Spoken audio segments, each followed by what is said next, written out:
All right, hey everybody, good evening and welcome to the Education of a Weaponized Man podcast. I'm Greg LaBeouf. I got coaches Dustin Dodery, Brad Vanderleit with me. Thanks for being with me again tonight, guys. And listen, before we jump into tonight's subject matter, which is going to be really good, I just want to say, listen, if you are enjoying the podcast, if you're listening to this, please do us a favor and make sure that wherever you're listening to the podcast or wherever you are watching this, please subscribe, hit the like button. That is how we grow this organically, and that is what our main goal is, to help weaponize more and more people, and that is how we do it. So we appreciate you, we love you, and let's jump in. So tonight we are going to talk about how you shorten your reaction time and how you prevent mental stalls. This is massively important when it comes to weaponized against violence. We're going to do a deep dive back in 60 seconds, back in 30 seconds, even quicker. Hang with us, everybody. So that I can protect myself and my family from violent criminal assault, and how for the past 30 years, I've been helping good people just like you do the same. Welcome to the Education of a Weaponized Man podcast. All right, everybody, we are back here again, Education of a Weaponized Man podcast. I want to welcome you. If you're new to the podcast, I want to thank you for taking some time to check us out. And if you stick with us, I guarantee you're going to walk away better prepared to defend yourself, your family, against criminal violence. So listen, before we jump in, like I said, tonight we're going to talk about shortening the reaction time model and how you prevent mental stalls. Such an important subject matter. But before we get there, obviously we're based in Edmonton, Alberta, Canada. And today, March 16th, 2023, our city suffered a horrible loss at the death of two of our city police officers that were responding to a domestic violence dispute. And at about 1 o'clock early this morning, they lost their lives. And obviously, we want to just send out our condolences to the families, to their fellow police officers, to that entire community. Of course, we know, and most people listening to this understand, that violence has a massive ripple effect. I mean, it's not a pebble in a pond and the ripples go out. It's, it's a cinder block. And the ripples, they just, not only did we lose two police officers, two good men out there trying to serve and protect, trying to contribute, but that ripple effect, it reaches so many people and it forever changes their lives. So I just wanted to make sure that we took a few seconds to acknowledge their sacrifice.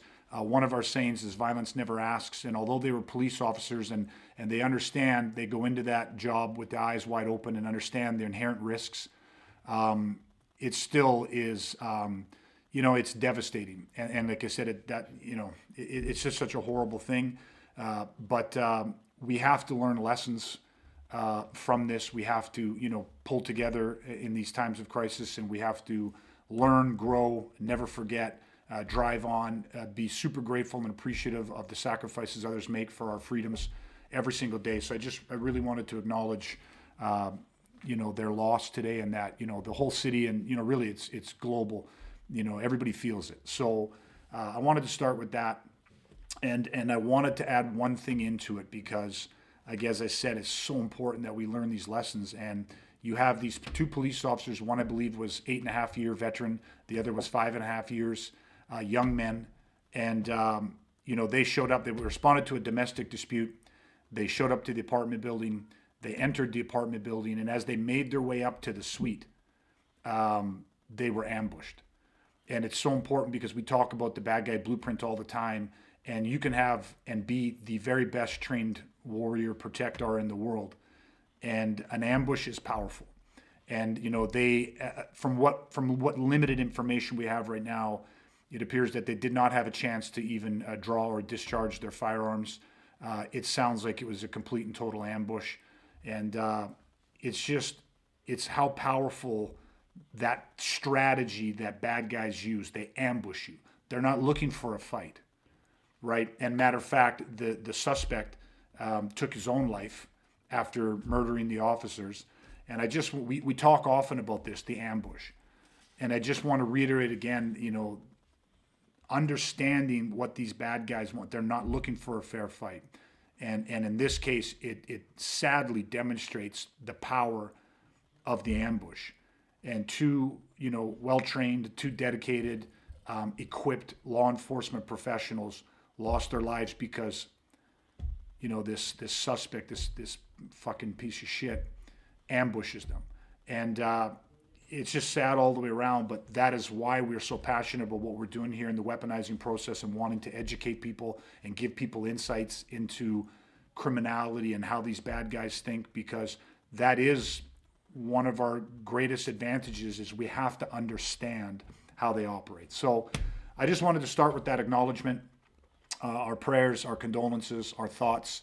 It's absolutely with a heavy heart that we do this podcast tonight. But again, it's, like the other men and women that serve, they're out there, they're working today, they're working again tonight. They're going to respond to the calls. They're going to keep doing the job driving forward. But we definitely are doing it with a more somber feelings tonight. So again, all our best, all our condolences, and I know you guys echo that as well. So, okay, having said all that, guys, let's jump into tonight's podcast. And we said that we're going to talk about shortening the reaction time model and preventing mental stalls. So first off, what is the reaction time model? Okay, I'm just going to give a quick synopsis, and I want you guys to jump in and share your thoughts on it. But I believe that it's important to recognize that there's almost two different models at play. A reaction time model can exist, for example, in sports. It can exist just in life. You're driving your car and all of a sudden you see a ball bounce out in front of you from between two parked cars, and you're going to have a reaction to that. Now, why I think it's important to separate a little bit is a number of years ago, it really was just kind of a general consensus of there's the human reaction time model. But then they started doing kind of deeper studies, and they kind of were able to separate and say that, there actually is a survival reaction time model, something that they felt was more specific to incidents involving violence and the response to that. And of course, many of the studies were conducted using law enforcement, military, that kind of thing. But of course, it'll translate, directly to the civilian world. And so I want to set up the differences. A reaction time model, just a general reaction time model, is the first thing that happens is we have to perceive a stimulus. Okay, so again, the analogy of you're driving down the road and all of a sudden a ball bounces out between two parked cars and your brain thinks, okay, is there a kid chasing that ball? Is a kid going to run out in front of me? And so you perceive the stimulus. Now you see it. Remember, we the sensory faculties, how human beings perceive information is our five senses, right? We see it, we hear it, we feel it, we smell it, we taste it. Okay, so obviously when we're talking about this scenario where the ball bounces out, we're driving, we're seeing this. Now, it is not implausible that it's the middle of summer, you're driving in your convertible, you got the windows down, everything's off, there's no stereo on, you're driving, your head turns for a quick second, and you hear something. You hear a basketball hit the pavement or something like that. But you get what I'm saying. So we perceive this. Now, from this perception, the next phase is when that information comes in, we have, we process that information. And so when we process that information, we identify it. We're like, oh, that's a ball. And the meaning to it and stuff. And then what happens is you have to then formulate a response. So what am I going to do? So you think, well, am I going to slam on the brakes? Am I going to swerve? Like, how wide's the lane? Are there parked cars on either side of me? Whatever it is. So then you have this, you formulate a response, and then that formulated idea gets downloaded, all right? So the brain sends the signal, here's what we're going to do, formulate it, download it, and then you take the action. And then as that's happening, you're back to perceiving. So the ball was out, and I'm perceiving this. I'm formulating a response to it, and I'm downloading it. And then I'm like, there's a kid run out. So that loop just kind of keeps going. That's your reaction time model.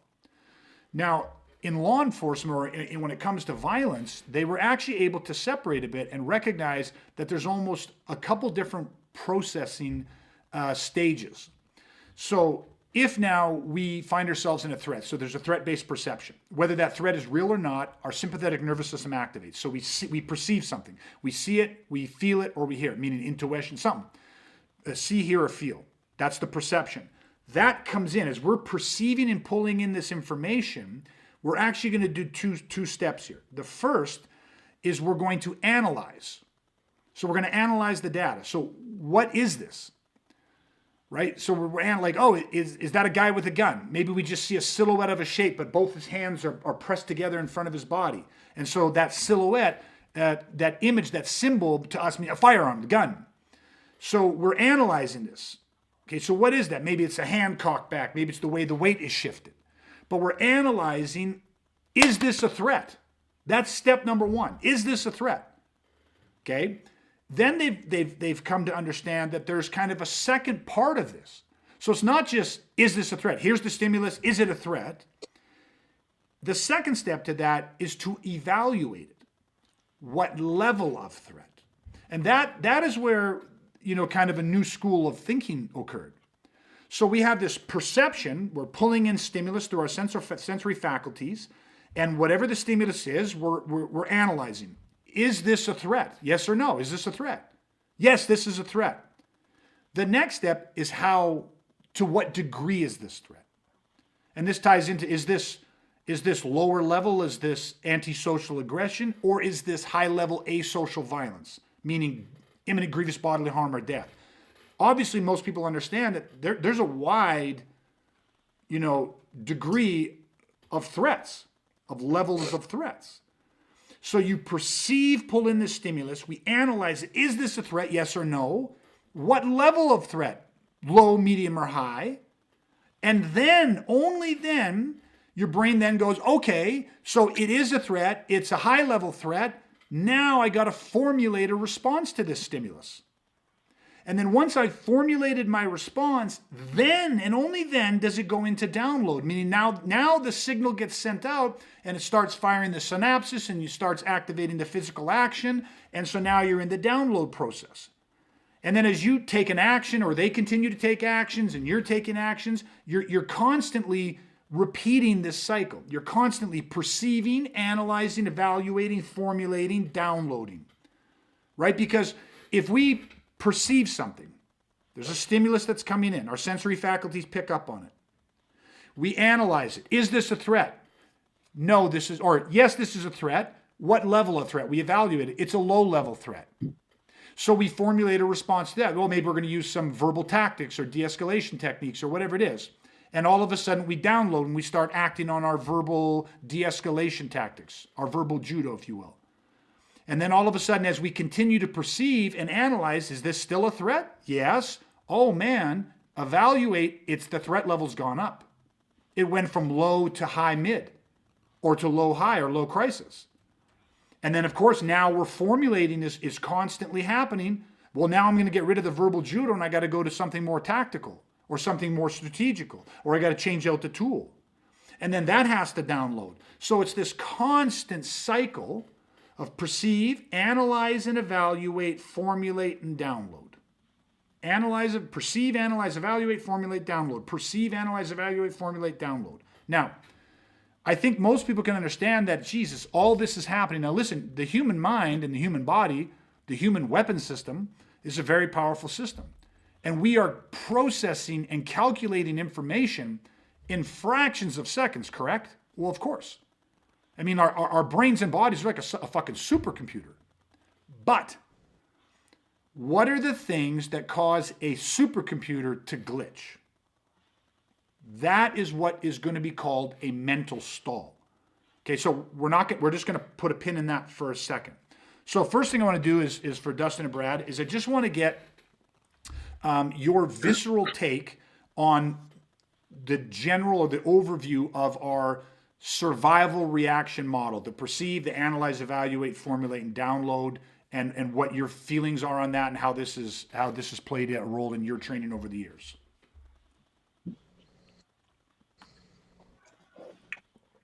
Yeah, I think that if I was to look at it from a bigger picture, it's a process that we have to understand. Excuse me. And just by that simple fact that that this process is our natural process that we're going to go through under combat stress, right?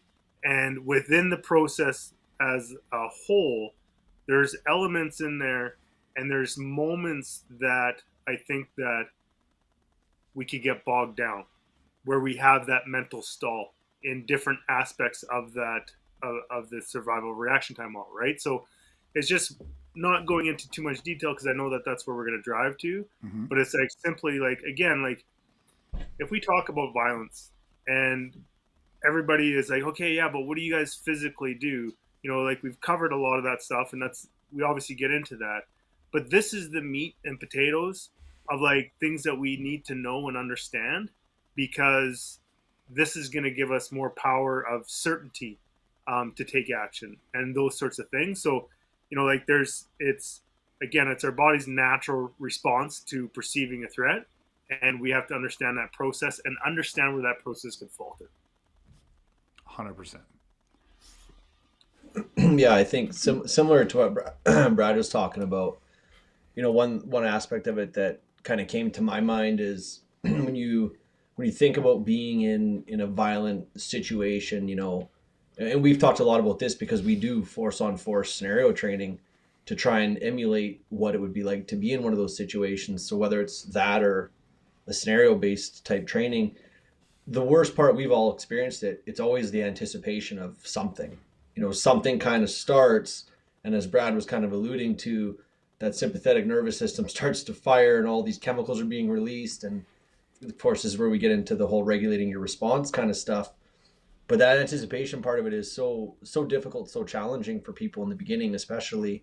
It's almost easier when things become physical, because now it's like, well, now I'm in it, so it is what it is kind of thing. It's almost easier in a way, and anybody who trains can relate to that. But I think where this process starts to help apply to that specifically is, and like Brad talked about, it's when you know what to expect, you understand what's supposed to happen. These are sort of these natural steps that your brain is going to go through. That's just going to help you to be able to start regulating your response sooner in that timeline. Yeah, 100%. And listen, I know that's vague. It's hard for you guys not to talk and go into the detail, because that's what we're going to break down. But that's 100% right. And just reinforcing to people that, and the two big takeaways for me of what you just said was, first, the stress response, right? You got to understand what your body's going to go through, right? Because you're going to be doing this under stress, life and death stress, right? So what's that going to feel like, and how does that impact the human system, right? And it's so interesting because a lot of people think of training as this external thing. Like, oh, I gain these skill sets and these techniques and these tools and all this type of stuff. But you got to understand that the human system is inside of this equation. It lies at the heart of it. So, the fear, the emotions, the cocktail of physiological changes in blood pressure, respiratory, visual, cognitive, all of this motor function, like all of these things are being impacted. The human system is being impacted.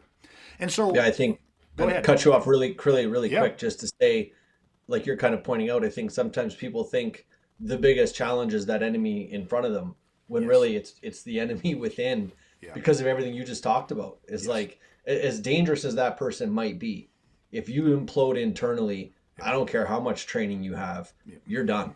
Like, that's it. It's over. Yeah. And amen to that. That's a period. A little bit of silence. Let that sink in for people. I don't care how much training you have. If you implode internally, if you lose control, then it doesn't matter what else is going on. It doesn't matter. Okay, so that part is huge. And now if we just connect this, the survival reaction model, okay, perceive, analyze, is this a threat? Evaluate, what level of threat? Formulate, what should I do? Download. It's constantly happening. And so most people understand, right?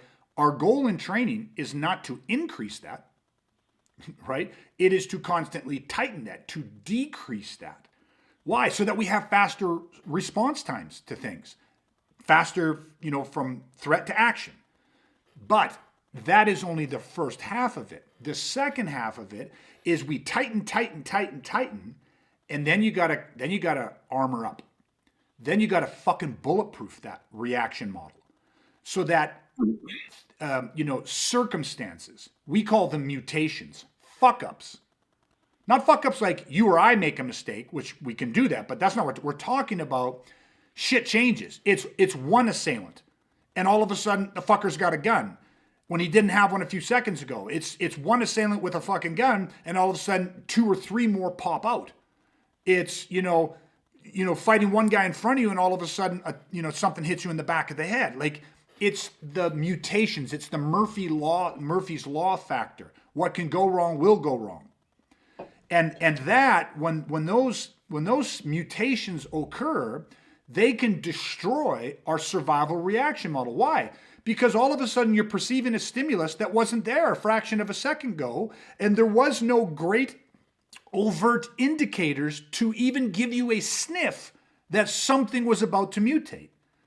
You either missed it, it was non-existent, whatever it is. And so not only do we have to shorten the reaction model, okay, but we have to bulletproof it as best possible. Okay, and now that is the next question. How do we do this? So I'm gonna say this, then I want you guys to kind of jump in on this, because this is going to allow you to go a little deeper. What I want people to think of, because right now you're just having this mental image. Normally I'd put a graph up and stuff like that and let you look at this, but just you got the mental image, right? You perceive. So again, sensory faculties, antenna coming out of our body. We see, feel, or hear a threat. You typically don't smell or taste a threat, but you see, hear, or feel the threat. So our antenna is picking something up and our spidey sense goes off. So the very first part, perceive. Now the second step is we analyze it. So think of it this way. Your brain has a question. And the question is this a fucking threat? Is this dangerous for me? Now, why I'm posing it this way very overtly is because what do you think happens to our reaction time model when our brain has a question? Because a question begs an answer. Our brain doesn't make a statement. Our brain is asking a question. And here's the thing. People would say, a guy jumps out in front of you, puts a gun to your fucking head, and you're telling me your brain's asking a question? Is this a threat? Well, fucking duh. Well, here's the thing, right? That might seem like common sense, but what do we know about common sense? It ain't all that fucking common. A guy jumps out, puts a fucking gun in your head, and you know what people think? They don't go, oh yeah, this is totally a threat. They go, is this some sort of joke? They make a statement, which is a question of their own. Is this a joke? You gotta be kidding me. Is this happening? Is that fucking thing real? What the fuck are you doing? Who the fuck do you think you are? All of those statements that I just said, none of those have answered the question of, is this a threat? It's such a simple fucking question, right? But we make these statements versus answering the question. Okay, and then you think about, well, what level of threat? And again, there is speculation, there is uncertainty, there is often confusion. People don't know the difference between a low-level threat and a high-level threat. They don't know the difference between antisocial aggression and asocial violence, especially if they start to get emotionally invested in this, because now they're angry. So if you're angry or you feel humiliated or whatever it is, you will rationalize. Oh yeah, it was a high-level threat. You're not answering the question for real. So this perceive of stimulus come in, and then there's questions. Is this a threat? Analyze it. Is this a threat? Evaluate what fucking level of threat. Those questions have to be answered. And I'm going to let you guys talk about how we answer those questions. And then the third one is you say, okay, is this a threat? Answer the fucking question. What level of a threat? Answer the fucking question. And then formulate. What should I do? Those are 3 questions. 3 questions. Questions increase reaction time. Okay, they increase it. They do not decrease it. Now, the body's going to answer those questions, but you get where I'm kind of going with this? Your brain is going to ask them. And if you don't know how to answer them, if your training doesn't prepare you to answer those viscerally, your reaction model is going up. And then, of course, the download, and what I'd say to that is most people, when they go into download, the question you have to ask yourself is, to what degree are you committing to the action? How much certainty do you really have? Do you take action with the level of an opinion, a belief, or a man of fucking conviction? Okay, so I'll leave that at that, and I want you guys to talk about how important it is for people to understand that they are questions, and the training has to help you answer those questions with, like, viscerally, with the utmost certainty, so that that question is asked, is this a threat? What level of threat? What should I do? There is bam, bam, bam, stimulus response, stimulus response, stimulus response, viscerally coming out of you. Okay, so maybe let's start breaking that apart and diving into this and share some insights with people. Yeah, I'll start with this because, when we think about this, like, I like how you talk about tightening it up, because there's things that if we don't tighten it up, I see like a wagon and the wheels are starting to fall off, and things are just, things are going to get bogged down, Mm-hmm. and it's going to come to a grinding halt. And one of the things that we have for analyzing and evaluating these levels of threats, if it's a threat, what level of threat is the bad guy blueprints, right? 100%. We have the bad guy blueprints, and the beauty is like, you study criminality, and by the simple fact of taking the time to study criminality and really diving in and looking at the bad guy blueprint, it's just that. It's a blueprint. It's a model that we're able to look at and determine, and okay, we could study this information, and that gives us the ability to be like, look, this is what a threat looks like.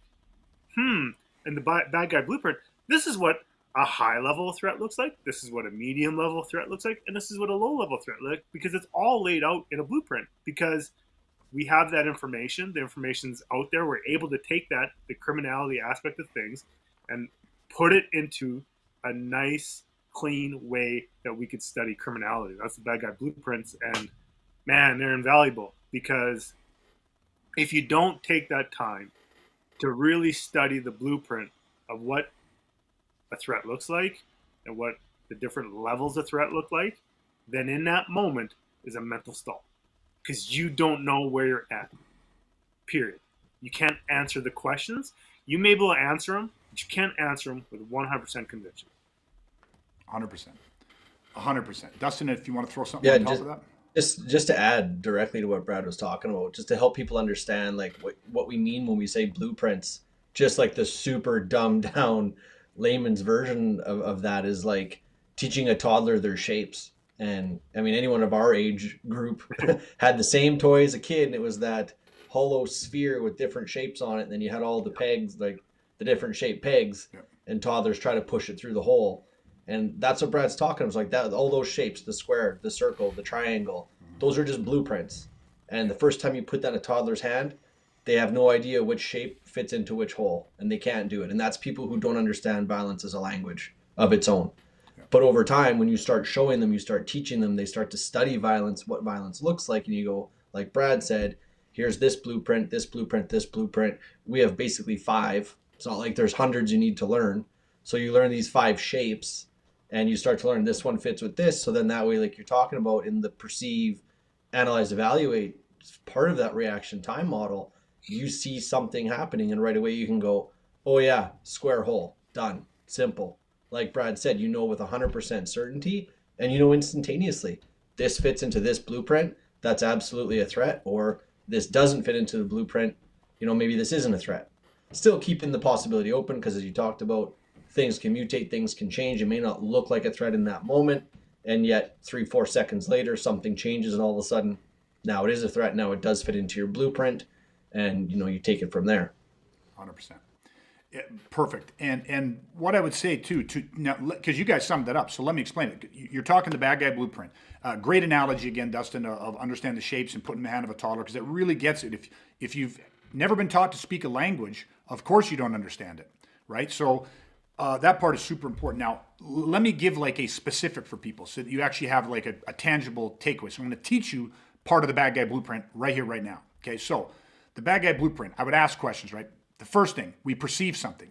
Is this a threat? That's the first question that has to be, is this a threat? Well, to determine if it's a threat or not, it might help to understand how many different types of predators there actually are in this world. And right now I'd say, well, there's 2. There's a persuasion predator, and then there's power predators. Well, that's pretty important to know.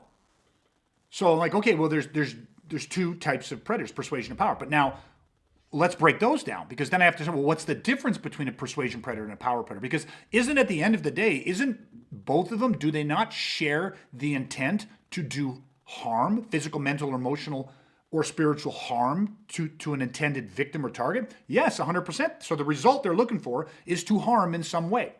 Okay, physically, mentally, emotionally, spiritually, whatever. But they will approach differently. So a persuasion predator will use their words more. Right? There's 7 different signals that you come to understand, right? They use forced teaming, they use niceness and charm, they use too many details, they use typecasting and loan sharking, they discount the word no. they do unsolicited promises is the final one, but they have 7 different signals that they use, but they come off, I'm just going to, very loosely, an analogy of a manipulative, toxic, predatory car salesman. They're trying to sell you something, but it's not them trying to sell you, it's them trying to get you to relinquish something, and that something is trust. So the persuasion predator wants to get your trust. So that should become very clear to people, right? So you might say to yourself, is this a threat? This motherfucker is trying to manipulate me to give him my fucking trust. I can feel it. And I feel like there's something nefarious about this. So if you recognize the signs of a persuasion predator, when that question is asked, is this a threat? You perceive something, you see it, feel it, or hear it, is this a threat? Because you understand those signs and what their application looks like when it's being applied with nefarious intent, evil intent, you can answer that with fucking certainty. Now you go, well, maybe it's not a persuasion predator, maybe it's the power predator. And say, well, a power predator is very different because they use their physical size, they use their physical presence, they use their numbers, they use equipment. They want to fucking overwhelm, overpower. They want to outnumber, outman, and out-equip you. They want to get you in what's called a fucking blitz. So just imagine someone snapping the ball in an NFL football game, and you have the biggest, fastest, most powerful, meanest motherfucking linebacker trying to break your fucking legs as the quarterback. He's trying to fucking get through that line and wants to fucking drive you into the ground. That is an example of like a power predator using the tool of violence to fucking destroy or murder. Okay? So now, does it help that we know that? And I listed off the 5 different criteria they use. They're not using force teaming and niceness and charm and typecasting and discounting the word. No, they are overwhelming, overpowering, outnumbering, outpositioning, and out-equipping you, and they're just fucking straight up blitzing you. Okay, so when we recognize this, and then all of a sudden we're out, we see, hear, or feel something, is this a threat? And right away we recognize any of those pre-incident indicators, those bookmark cues, those geometrical shapes. And the second we recognize them, guess what we're going to be able to do? We're going to be able to answer the fucking question. Is this a threat? Yes or fucking no, man. Is it a threat? Yes. Okay? And then what we're going to do is we're going to fucking evaluate now. Well, what level of fucking threat? Now you could see where a persuasion predator who's trying to gain your trust, that may play out over a much longer period of time. If many people probably right now are thinking and going, well, in what ways do we most often see a persuasion predator operating? Well, a lot of times it's going to be pedophiles, right? Grooming children. And it's going to be situations of men grooming women, date rape situations. And yes, it happens to men grooming men. Men are the objects of cons and all kinds of shit. And, it can happen to everybody. I'm just trying to give you more overt examples. Okay, so when this shit happens, we have to say, okay, now what level of threat? So you might say, well, in the beginning, when you have this persuasion predator, you go, well, that might be a lower level. Why? Because they don't want to tip off your radar. So they might be more subtle in how they start to use these 7 different indicators to try to get you to relinquish some of your trust. The guys that are fucking really sociopathic, and it probably ain't their first rodeo, and they can get a level of trust, a high level of trust in a very short period of time. They play on a lot of different social cues, all this different type of stuff. So it pays to understand it, because when you see them, now you can start to understand and start to actually evaluate and say, what level of threat is this really to me? Then, of course, when it comes to the power predator, they're physically overt. Overwhelm, overpower, outnumber, outposition, out-equip. Looking to get you in the fucking blitz. So that, in a lot of ways, becomes much easier, because like Dustin said, that it's almost easier if it just fucking turns into a physical blitz. But here's the thing. We perceive something. Is this a threat? Are there indicators? Are there things that we could see, hear, or feel that would give us an early warning indicator that we may in fact be dealing with a power predator? And the answer to that unequivocally is what? Yes. Yeah, of course there is. Now, you might get those indicators a fraction of a second before the blitz ensues. Or you might get them seconds, maybe even minutes before it happens. But you got to recognize him, or it won't matter if he wrote you a fucking letter telling you his intent. It won't matter if you can't understand it, you don't read it, and you want to deny it. It won't matter. So if we see these indicators that we're dealing with this power predator, that a blitz is imminent, or because we've been trained well, we anticipate a blitz. And how do you walk through a doorway? Dustin and Brad, how do you walk through any door? Any door that you go into, that you open, let's say a door that you push and walk through, because of course there's doors you could pull to open, but any door that you push and walk through, real quick, we haven't talked about this obviously, how do you guys walk through that door? Push the door open, 1 foot after the other, walk through the door. Okay, now you walk straight through the door? Or do you stay tight to the door? Or do you stay to the right side of that door? I think for me, it depends on the rest of that setup, but the bottom line is understanding that there's a space behind the door. Yeah, exactly. And that so when you walk through a door, do you walk through the center of that door? Do you walk tight to the door? Or do you walk opposite of the door? I would bank out of the door. Exactly. I arc outside the door. I never go through a door in the center. Why? Because of what Brad just said. There's a space behind the door. And if somebody happens to be hiding that space behind the door, or there's a quick corner there, whatever it is, I don't walk through the center of the door, because that leaves me closer to the blind spot. Just like I definitely don't hug the door. I don't push the door open with my shoulder and like a fucking slug or a snail slide along the fucking door, because that puts me closer to the blind spot. Viscerally, without any type of thought, when I open a door, when I walk through a door, when I push it open, I arc as far as I can, within reason. I arc away from the blind spot. Why? Because then it opens up my peripheral acuity. I don't have to think about this. I just do this. So now if there is somebody that is behind the door and they try to blitz me, they try to ambush me, I have bought myself maybe only fractions of a second, but when it comes to reaction times and response times, fights, life and death, violent altercations are won or lost by fractions of seconds and fractions of inches. You see what I mean? So understanding the blueprint and then understanding my reaction time model, I'm bulletproofing it through my actions. So I'm saying this is the benefit of this type of study and this type of training, to where this shit becomes habituated. It takes no extra effort to walk through a door and drift slightly away from a blind spot than it does to just walk straight through the fucking door. That's just habit, and that is just experience. And I'll tell you one of the reasons why I always do that. And I never have to question myself. I don't have to struggle to think about it. It's not paranoid. I do it because in a scenario, I've walked through a door and I've been ambushed.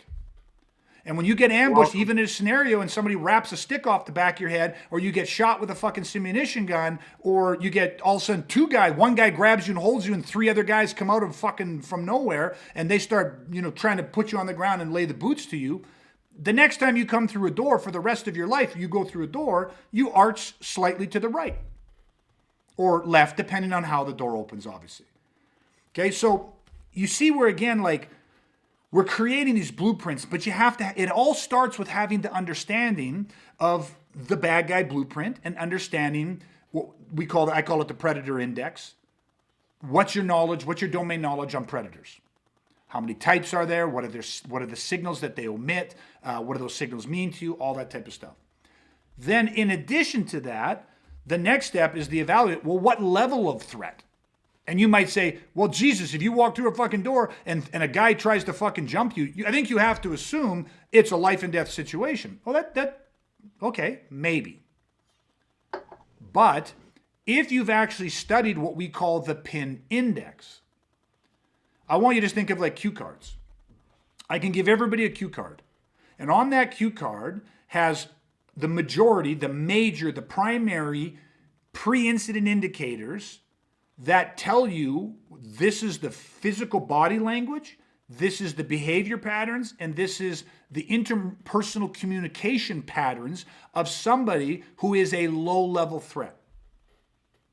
Right? Their body language, they're going to carry themselves, move a certain way. their communication, their inflection in their voice, their speech patterns are going to reveal what level of arousal they're at, what level of threat they are. Their behavior patterns, those 3 areas of study are going to be your indicators, and see how you have redundancies. It's not one, it's not just body language, it's not just behavior, and it's not just communications, it's the 3 together. But if you know those, and you have trained those, and you have been exposed to those, so you have experienced those, then it becomes visceral. It becomes visceral to identify it. You know how many people, you ever play this game over Christmas or something like that, and it's, they play, it'll be like, TV shows from the 80s, and what they'll do is they'll play the song, the theme song, and it's like, everyone's trying to guess what it is. So you'll hear a theme song from a TV show from the 80s, and within the first few beats, and you're like, Hawaii Five-O! And you're like, and then all of a sudden another one comes on, that's Three's Company. And then another one, no, Batman! You know what I mean? And you're like, oh, fuck. And it is amazing how fast you identify theme songs, from your childhood or from that you liked. Well, you know how just as fast as you can identify the theme song, Dukes of Hazzard, like, you know what I mean? That is how fast you can identify body language, behavior, and interpersonal communication patterns of somebody that is at a low level, a mid-level, and is crisis phase. Yet we have them on cue cards, we show them, people can study them, then we train them, we drill them, we scenario feed those. And you can have one guy feeding a cue that's a high crisis guy, one feeding low, one feeding mid. You can reverse and mix them up. And you got guys that are just standing there going, that's low, that's mid, that's high, that's low. He escalated to high, he's going up to crisis. It's like you can track it viscerally, instantaneously, with no doubt, with certainty. Okay? Why? Because it's factual shit. If he's lost the ability to speak, he's grunting, and uttering, half words or single words, and he's disjointed in his thinking, what's happening to him? Is he low, mid, or high? Disjointed words, he's getting higher. Yeah, he's high. If he's grunting and he can barely speak, he's fucking crisis phase. He's got no blood in the forebrain. Everything's shutting down. If he's fucking crisis, he can't think straight. He can't talk. He's going condition black. You have an imminent assault about to happen here, folks. This is not rocket science. This is simple stuff. It's like math. Once you learn it, it's like 10 plus 10 is 20. It's no more complicated than that. This is not fucking algebra. This is not, trying to do the math that's going to, send the shuttle to the, and figure out its orbital rotation or something like that. This is fucking very simple stuff. But it's stuff that isn't taught. It's stuff that is neglected. It's stuff that's not understood. So if with everything I just shared with everybody, I want you to have an idea of how do you train this, Greg? Like I'm hopefully if you remember what I said or if you learned something, great. I'm trying to share with you that there is a physical, tangible process. Just like if I need to figure out what 10 plus 10 is, I can teach you addition. If I need to figure out what 10 times 10 is, I can teach you multiplication. I can teach you division. I can teach geometry. Not me specifically, someone's much smarter than me, but it can be taught is my point. Okay, so we can teach people how to read these signs. So let's back up again. Perceive, analyze, evaluate. That stimulus comes in. You don't have to do shit. See it, hear it, or feel it. Messenger of intuition goes off. Stress chemical starts to happen. Sympathetic nervous system activation. And all of a sudden you're going, what the fuck? Why am I feeling this way? What am I seeing? What am I hearing? And all of a sudden you get the first one. Analyze. Is this a threat? So how do we know? Is this a threat? How do we know? What did we just cover? Because it matches the blueprint. Yeah. And what's the blueprint? What type of predator is he? Power or persuasion? What is he after? He's after my trust. What is the power predator after? Opportunity. You understand? These 2 police officers that we lost today in Edmonton showed up to a domestic disturbance. They entered the apartment building. They start making their way up to the suite. Never got a chance to draw as best we know right now, never got a chance to draw their firearms. Never got a chance to discharge their weapons. What happened? A power predator. What did they wait for? Opportunity. Now, did he see them? Did he see the police car pull up out his window? Were the lights on and that caught his attention and he looked out the window and thought, oh, the fucking cops are here? Did he already have his gun out? Or did he go get the gun? Did he wait behind the door and wait till they knocked? Or did he have the door cracked a little bit? And the second they got out of the elevator and started walking down the narrow hallway, did he pop out then and ambush him? Did he wait till they got 3 feet away, 5 feet away, or were they 20 feet away? The point is what you're getting at again is the bad guy blueprint. He used an ambush. And what he did was he waited for the perfect opportunity to where they had very little chance of getting into the fight. So in this situation, perceive it. Is this a threat? Power predator. Like, you know how much faster it is to identify that when you recognize it? Your analogy of the kid putting shapes in it. Imagine taking somebody who was blind their entire life. Maybe, I don't care what age they're blind their entire life. And all of a sudden, their vision is restored. And you take them to the zoo for the very first time. Can they identify what a monkey is? Can they identify a zebra? Can they identify a giraffe? Can they identify, a goat? Like, you know what I mean? Like, you're seeing something you've never seen before. It's going to be time to process that. Even though you might go, well, there's obvious, like, they're holding a gun. He's shooting at you. The body is going through what it's going through, folks. It's like gravity is gravity. The body's going to go through what it's going to go through. You're going to have to analyze this. And I hope you understand that, is this a threat when you can identify the species? Fucking power predator. There's a certainty. There's a statement, like, you know what I mean? That answers that. What level of threat? And again, the high index, it's like there are legs under the table to support you going fucking imminent grievous bodily harm or death. This is the fucking righteous fight. Why? And this is not something that's going to be consciously rattling around in your brain in those moments.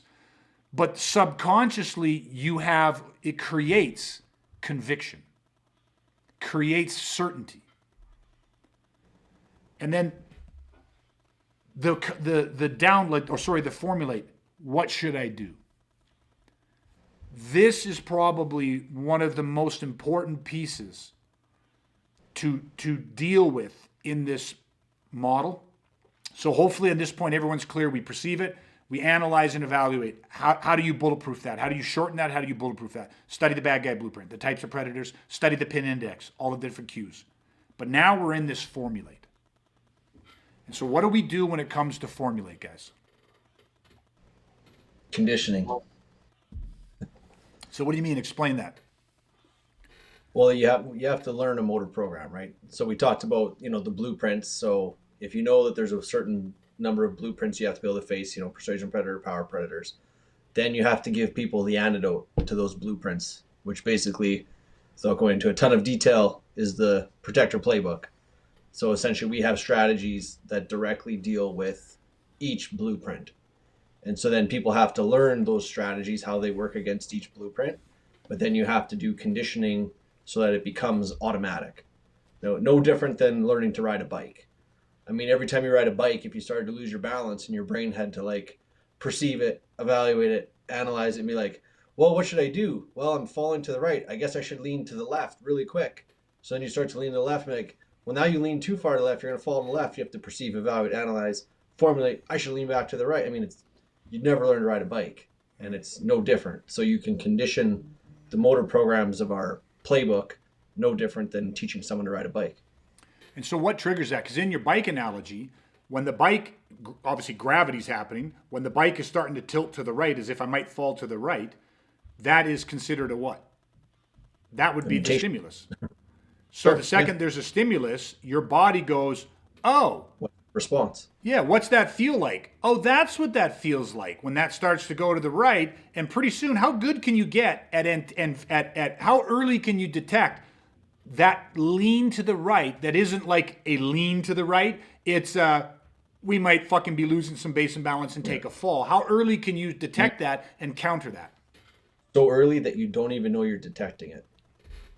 That's the thing. Stimulus and response so early that it takes no conscious awareness, right? The stimulus starts to happen and it takes no conscious awareness for you to activate, to download the right response And how do you know it's the right response? Because you don't fucking fall. You don't fucking wipe out. You don't have a scraped knee. And how do you know when you don't have the right response to the stimulus? Because then you start questioning, and then you also start you have the mental stall. Yeah. Well, you do what? You fucking get a scraped knee. You get a stick across the back of your head. You get a fucking broken nose. You get a fucking, you get something happens to you, right? If you're riding the bike and you go, geez, did I do the right stimulus or did I do the right response to that stimulus? You wipe the fuck out. In training, when you're doing scenarios and you're doing the training the right way and somebody presents a stimulus, you don't have to question. Nobody leaves the proper training. Nobody leaves going, geez, I wonder if that would work in real life. I wonder if I'd actually do that. Say, well, how's your nose? My nose is fine. What are you talking about? How's your head? Any fractures? No, I have no fractures. Okay. How did scenarios go? Did you get shot with a ammunition gun? Like, you know what I mean? Like, and of course, you're going to take bumps and bruises, and you can be shot, and you can be stabbed, all that type of stuff. But the point that I'm trying to really exaggerate is that the stimulus response becomes so visceral that you don't need conscious thought. You feel the stimulus, and that's what Dustin's talking about, how you go to the playbook. They have been viscerally conditioned. It's called operant conditioning. Pavlov's dog, right? Ring the bell, the dog salivates. Why? Because when you first rang the bell, you introduced food. The dog would salivate. So he neurally linked the sound of the bell with food. So his body had a physiological response to the sound of the bell. Well, that is good training. Shorten the reaction model. Viscerally condition the stimulus. And now, what stimulus, Greg? From studying the bad guy blueprint.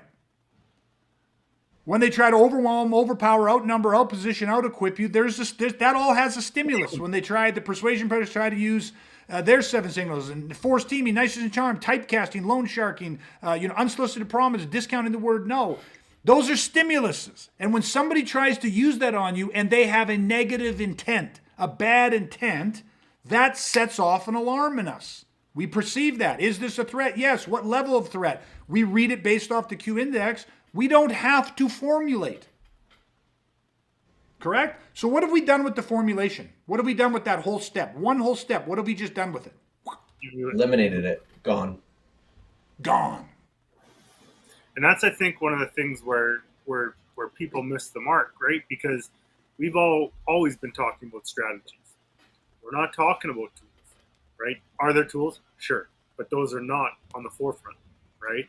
Where you start putting in tools and options, if you put in multiple options, you're going to not eliminate the formulate stage. You're actually going to expand it. Because now you're in a moment and be like, oh, well, I could do this, or I could do this, or I could do this. And if you have 3 options to deal with one stimulus, you're going to have a mental stall. I don't really care how good you are, how much training you have, and that mental stall may not last a very long period of time, but you're going, because listen to what we said. This is your natural response. You're going to have a survival reaction time model happen irregardless, right? So now when you get to the formulate stage, if you haven't eliminated it, but you added 3 options, you have to filter through every 3 of those options to find the best option, right? That's what your body's naturally going to do, right?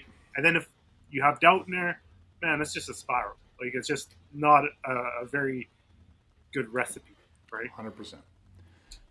That actually is one of the biggest, that's the aha I wanted to land on. Is not just like, oh, we're explaining the survival reaction model, how to shorten it. You've just introduced something into the equation that is very, very prevalent in training. Yeah. And in training, a lot of people can judge the quality of a school by the quantity of knowledge. Okay? Now, I'm not talking depth of knowledge, quantity of knowledge, meaning someone comes to a class on Monday. They come to a class on Wednesday. They come to a class on Friday. and you've been working the same thing for the 3 days. Well, if you're a beginner, not bad. You're like, I need lots of work. But as you get to be less of a beginner, closer intermediate, many people become bored. So yeah, I understand repetition, but we've been doing it. Then all of a sudden, new information is injected. Man, this shit's fucking cool. That was fun. What's next? What's next? What's next? What's next? What's next? So all of a sudden, people have created this training paradigm of like, because especially in the beginning, everything you see is brand new to you. Even if it's all the core basics, it's brand new. So that it's exciting. It's a novelty to it, right? Then all of a sudden, it's like, wow, this is like kind of becoming a little redundant, a little repetitive. And a lot of people, that's the end marker for them. They're like, it's kind of got bored with it. But here's the other side of it. When you have a let's say like a sport aspect to something, what can happen is all of a sudden a high level of skill is associated with a high quantity of technical knowledge, meaning how many different ways are there to set up a triangle choke in Brazilian Jiu-Jitsu? How many different ways? You're doing a crossbody triangle trap on their body. You can do triangle chokes with your legs. You can do them with your arms. You can do them from a guard. You can do them from a fucking mount. You can do them like, you get what I mean? Like there's Americanas, and there's 5 variations of this. There's omoplatas. There's infinite number of extra. Like matter of fact, right now in jiu-jitsu, the Brazilian jiu-jitsu world, it's a renaissance time. More and more techniques are being invented and modified and created, and there's variations and slices on top of slices and stuff. And listen, that's a great thing. But when sugar turns to shit, and you're talking about a fight for your life, those things, a Rolodex, the quantity of knowledge and ways that you can choke an armbar and ankle lock might from the outside seem, well, fuck, I got a million ways I could tap this guy out or beat this guy. And yet, when you are terrified for your life, when you and your family are being beaten, someone is attempting to murder you with the, barbaric simplicity of graphic fucking violence. And then all of a sudden, the stress hormones and cocktail hit your body. You don't need 15 ways to put on a triangle. You're not in that state of mind. The only person that is in that state of mind where they can access a Rolodex of knowledge like that and apply it is somebody that is infinitely, infinitely better than the person attacking them. And for that even to make a difference, they are infinitely more in control of themselves. Calm, relaxed, ice in their veins. And I know that I'm leaving the door open a bit where people go, yeah, well, I'm that good. I'm a black belt. You know what I mean? Like, unless you've been in violence and you really understand the horrors of that and the stress of that and the speed of that, you just start, you understand. It's the one thing that I know from my firsthand experience with that is, and the litany of people that have experiences that I've trained over the years, it is, you do not need a Rolodex of shit. We call it, our core stuff, we always say this, work the tools that you're going to live and die by. Because that's the shit you're going to use when you find yourself in the righteous fight, in that righteous moment. When you got to protect your family, you better have a core set of strategies, very simple, very plain, very few strategies, tactics, and tools. Those are the shit you're going to live and die by. You better fucking train them so that they are visceral, so that you can eradicate the formulate stage. Imagine that you're taking out a full fucking step. It's not perceive, then analyze. Is this a threat? Yes. Evaluate. What level of threat? Fucking imminent grievous bodily harm or death. Formulate. What should I do? I'm going to do this. No, fucking take it out. Perceive, analyze, evaluate, straight to fucking download. Perceive, analyze, evaluate, download. And that is happening over and over. Because, I mean, Dustin said it, Brad said it. This cycle is happening with every fraction of a second. Every eye blink in a violent situation, a mutation can occur and most likely will fucking occur until somebody ends that fucking situation. Is that track, I hope, for people. I really hope that tracks. So perceive, analyze, evaluate, fucking download. Tight, And then, like Brad said, do not put a Rolodex of shit in there because that thins the armor. That's spreading the, say, here's a teaspoon of peanut butter. Put it on a regular piece of bread. For some people, that's even too much peanut butter. For other people, it's perfect. But all of a sudden, you put it on a fucking pizza crust. And a teaspoon of peanut butter is just thinning it out. You can't thin out the armor because then shit pierces the armor. You're increasing or expanding the reaction model. And the most important part is you haven't bulletproofed it. You bulletproof this by doing the operant conditioning, stimulus response, stimulus response, stimulus response, until it's like riding a fucking bike. And whatever stimulus that bike gives you, you're fucking compensating it with no conscious thought process. It's visceral. You're on autopilot. You're in the zone, right? What we call the ozone, the optimal zone of natural excellence. You're in the flow state. It goes by a million different names depending on the industry you're training for. Okay, Dustin, sorry, we got kind of going here, but anything you want to throw into that, or Brad, any I think we're probably coming to the end of it here. Yeah, I don't think so. I think that it's pretty clear for me anyway. Okay. Hopefully for everybody else. Yeah, no shit, yeah. I feel like we did a good job landing that plane. Yeah, yeah. Well, let's hope we did. Brad, any final thoughts for you? Yeah, you know what? I have one that it made me think of just one point when you talked about just an explanation of being able to even perceive a threat. And I think that if people have been listening to us over the last years of doing the podcast, we've always said something is like, even just by the sheer virtue of accepting that violence happens out there and accepting that violence could happen to you, right? By just that alone, knowing that there's bad people with bad intent out there that, given the opportunity, they will do harm and do violence onto you, right? Just by the fact that you understand that and you accept that, you've shortened the reaction time. 100%. 100%. Matter of fact, that's one of our big steps, right? Rationalization and acceptance. Great fucking point. That's awesome, man, because that is how fast one little thing can shorten and harden, bulletproof, that reaction model. And that's the whole thing. It's a sliding scale. If we can do anything today to take one step, one notch on the dial towards being safer, like hashtag choose safety, okay? If we do that, it's been a successful day.